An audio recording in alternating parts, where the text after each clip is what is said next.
विद्यार्थी मित्रांनो, आज आपण या व्हिडिओमध्ये एफ-बी इलेक्ट्रिकल अप्लायन्सेस या विषयातील प्रकरण 2 इलेक्ट्रिक इस्त्री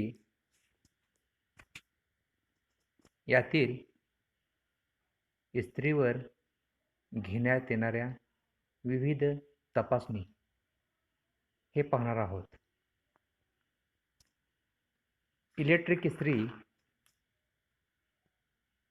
वापरण्यायोग्य म्हणजेच सुस्थितीत आहे की नाही हे तपासणीसाठी त्यावर continuity test, short circuit test व अर्थ फॉल्ट अशा एकूण 3 तपासणी घेतल्या जातात. इलेक्ट्रिकल कोणतेही उपकरण असेल, मग नवीन असू दे किंवा जुने, ते चांगल्या स्थितीत किंवा वापरण्यायोग्य आहे की नाही हे पाहताना या प्रकारच्या ह्या 3 टेस्ट घेतल्या जातात. इस्त्रीवरती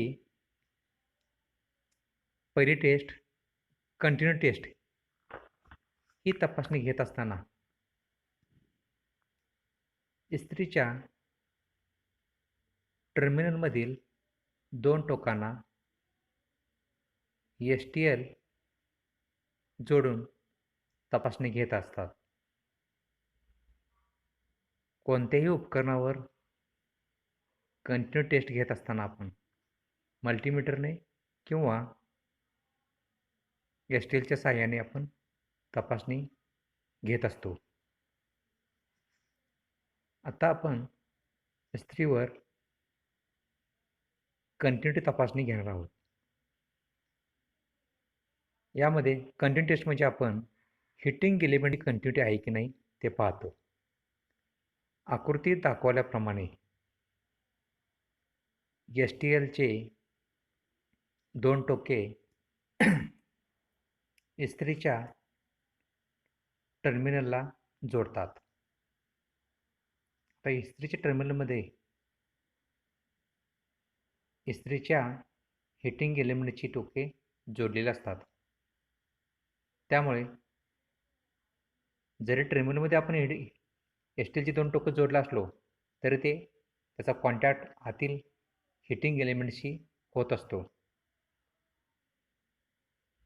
या तपासणीमध्ये जर बल्ब म्हणजे दिवा प्रकाशित झाला नाही तर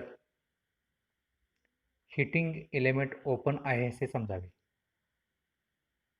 या तपासणीमध्ये काय व्हायला पाहिजे, जर ह्या तपासणीमध्ये बल्ब प्रकाशित झाला नाही तर प्रकाशित का होत नाही, तो आतून हिटिंग एलिमेंट कुठेतरी कट असणार आहे, ओपन असणार आहे आणि त्यामुळे दिवा प्रकाशित होत नाही.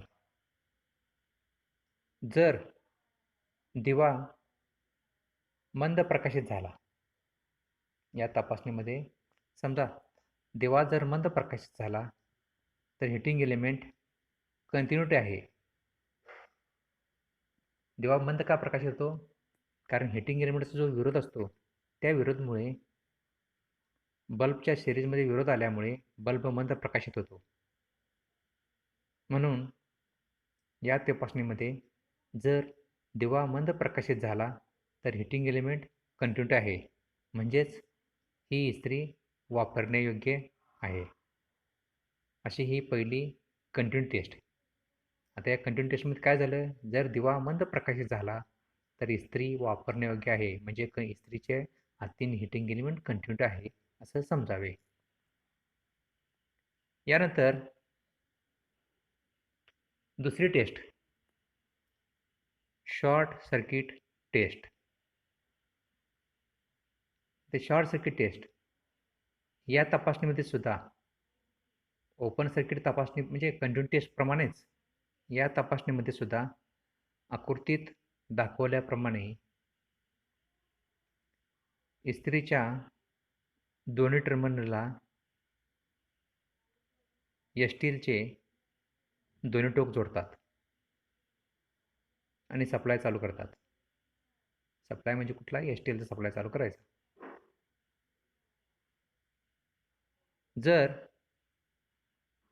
दिवा प्रखर प्रकाशित झाला, या तपासणीमध्ये जर दिवा प्रखर म्हणजेच दिवा फुल्ल प्रकाशित झाला, तर अशावेळी हीटिंग एलिमेंट शॉर्ट आहे असे समजावे.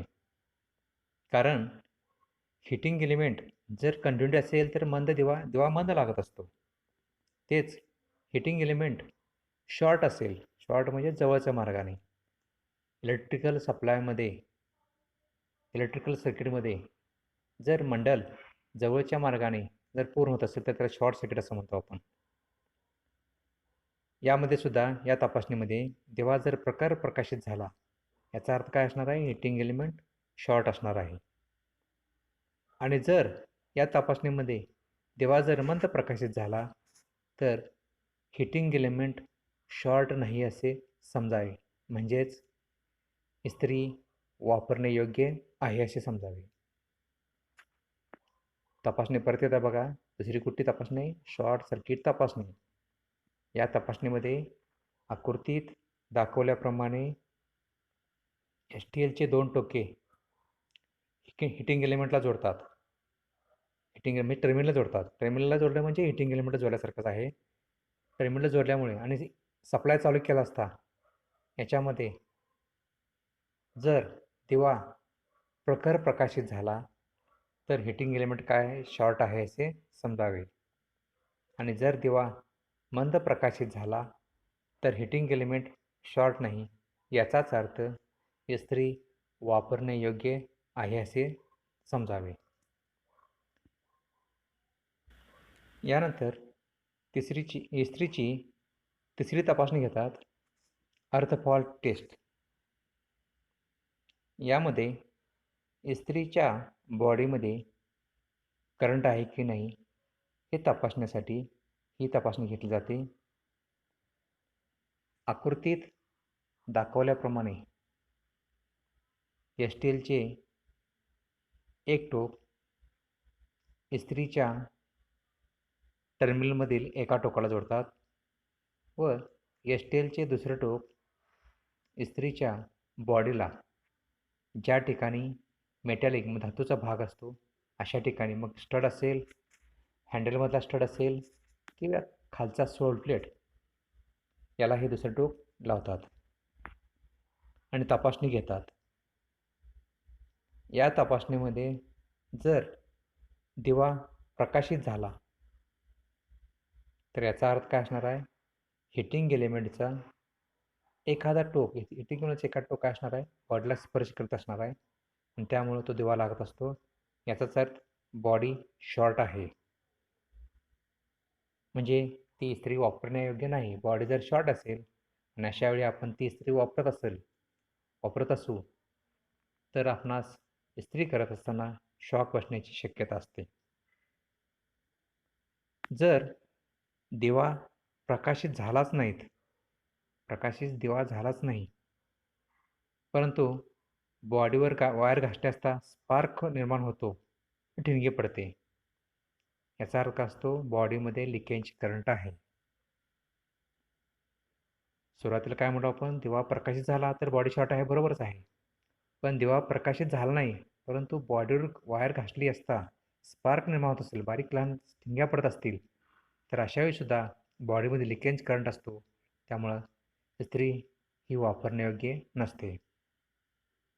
आणि जर दिवा प्रकाशित झाला नाहीच, बॉडीवर वायर घासली असता सुद्धा स्पार्क निर्माण होत नसेल, तर अशावेळी त्या बॉडीमध्ये लिकेज करंट नाही, म्हणजेच अर्थ फॉल्ट नाही, अशी इस्त्री वापरणे योग्य आहे. लक्षात येते का बघा? या तपासणीमध्ये काय केलं आपण? या तपासणीमध्ये टर्मिनलमध्ये STLचे एक टोक जोडलं आपण आणि STLचे दुसरे टोक इस्त्रीच्या बॉडीला, ज्या ठिकाणी धातूचा भाग असतो अशा नट बोल्टला असेल किंवा सोल प्लेटला वगैरे लावलं आणि तपासणी घेतली. जर दिवा प्रकाशित झाला तर बॉडी शॉर्ट आहे. दिवा प्रकाशित झाला नाही, परंतु बॉडीवर वायर घासले अथवा स्पार्क निर्माण होतात आणि ठिणगी पडते, अशावेळी बॉडीमध्ये लिकेज करंट आहे असे समजावे. आणि जर दिवा प्रकाशित झालाच नाही आणि बॉडीवर वायर घासली असता स्पार्क निर्माण होत नाही. अशावेळी बॉडीमध्ये लिकेज करंट नाही, अर्थ फॉल्ट नाही असे समजावे आणि ती इस्त्री वापरण्यायोग्य आहे असे समजावे. अशा प्रकारे इलेक्ट्रिक इस्त्रीवर 3 तपासणी घेतल्या जातात. पहिली कंटिन्युटी तपासणी, त्याला सलगता टेस्ट असं म्हणतो आपण. दुसरं आहे शॉर्ट सर्किट तपासणी. तिसरी आहे अर्थ टेस्ट किंवा अर्थ फॉल्ट टेस्ट असं म्हणतो. अशा प्रकारे इलेक्ट्रिक इस्त्रीवर 3 तपासण्या घेतल्या जातात. यानंतर आपण या प्रकरणातील शेवटचा घटक इलेक्ट्रिक इस्त्री वापरताना घ्यावयाची दक्षता हे पाहणार आहोत. तर कोणतीही इस्त्री वापरत असताना, कोणतीही म्हणजे साधी इस्त्री असेल की साध्यामध्येच स्विचवाली इस्त्री असेल, नंतर ॲटोमॅटिक इस्त्री, ॲटोमॅटिक 2 इस्त्री आहेत, स्प्रे आयर्न असेल किंवा रेग्युलर थर्मोस्टॅट नॉबवाली इस्त्री म्हणतो आपण, हे इस्त्री असतील. तर अशी कोणतीही इस्त्री वापरत असताना कोणत्या दक्षता घ्यायला पाहिजेत?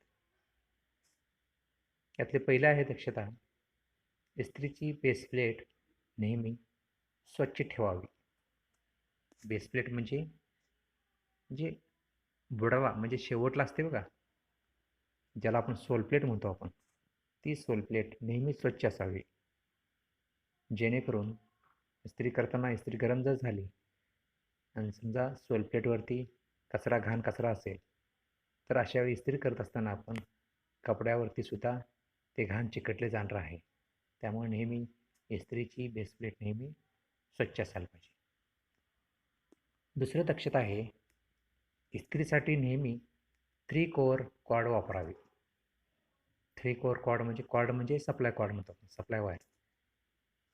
ती 3 कोअर असायला पाहिजे, ज्याच्यामध्ये 3 वायर असतील. एक फेजसाठी, दुसरं न्यूट्रलसाठी आणि तिसरं अर्थसाठी. म्हणजे इस्त्रीसाठी अर्थिंग हे कंपल्सरी असणारच आहे. समजा काही कारणाने जर समजा ती वायर खराब झाली असेल, तर पुन्हा वापरत असताना 3 कोअरचीच वायर वापरायची. कारण इस्त्री करत असताना शॉक वगैरे बसण्याची शक्यता असते. म्हणून 3 कोअर कॉर्डच वापरावे. तिसरी दक्षता आहे, इस्त्रीसाठी नेहमी 3 वायर सिंगल फेज सप्लाय वापरावा. या ठिकाणी 3 वायर म्हणजे जरी वायर तुम्ही 3 कोअर वापरले असती तरी सप्लाय वापरताना हा सिंगल फेज सप्लाय असायला पाहिजे. सिंगल फेज म्हणजे 230 व्होल्ट AC सप्लाय असायला पाहिजे. त्रिफेज सप्लायवरती कधीच इस्त्री वापरायची नाही. इस्त्री जळून जाईल. कारण आपली इस्त्री जी असते ती 230 व्होल्ट 50 हर्ट्ज AC सप्लाय यावरच वापरावी.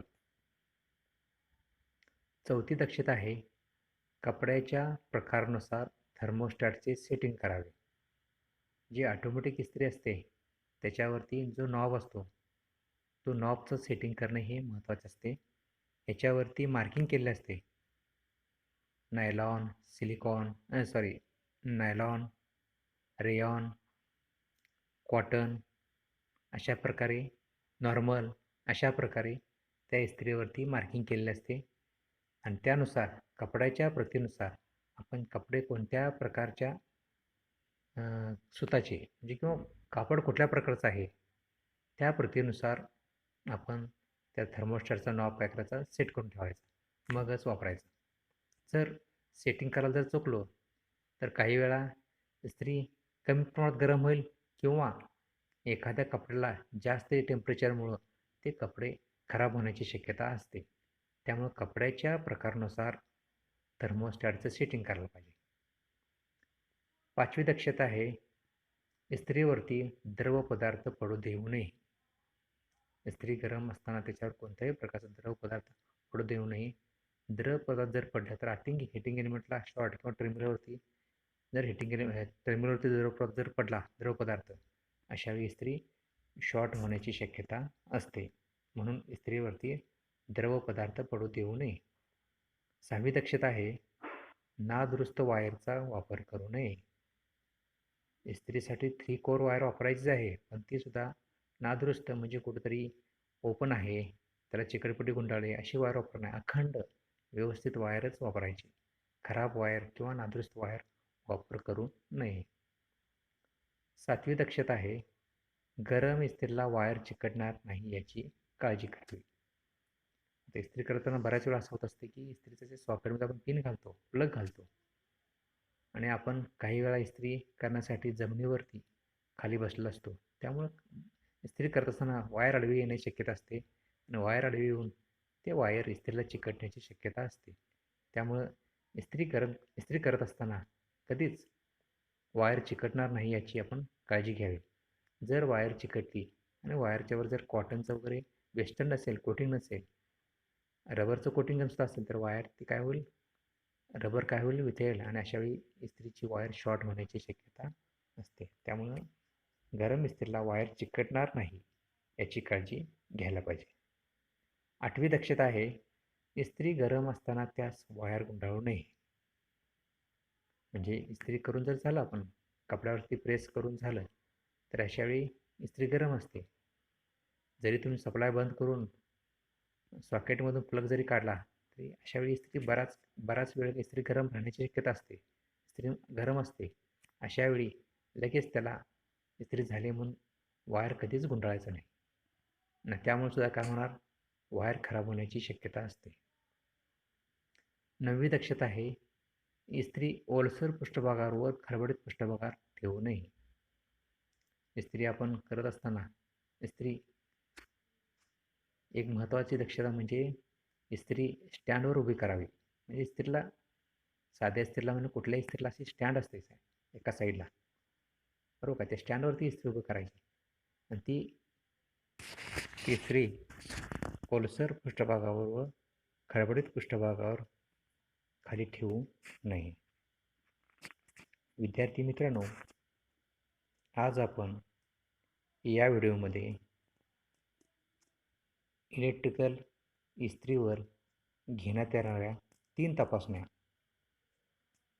ओपन सर्किट, त्याला सलगता म्हणतो किंवा कंटिन्यू टेस्ट असं म्हणतो, दुसरी शॉर्ट सर्किट टेस्ट, तिसरी अर्थ फॉल्ट टेस्ट, ह्या 3 तपासण्या व इलेक्ट्रिकल इस्त्री वापरताना घ्यावयाची दक्षता हे पाहिलं. या व्हिडिओमधील महत्त्वाचे मुद्दे तुम्ही नोट्सवहीत लिहून घ्या. धन्यवाद.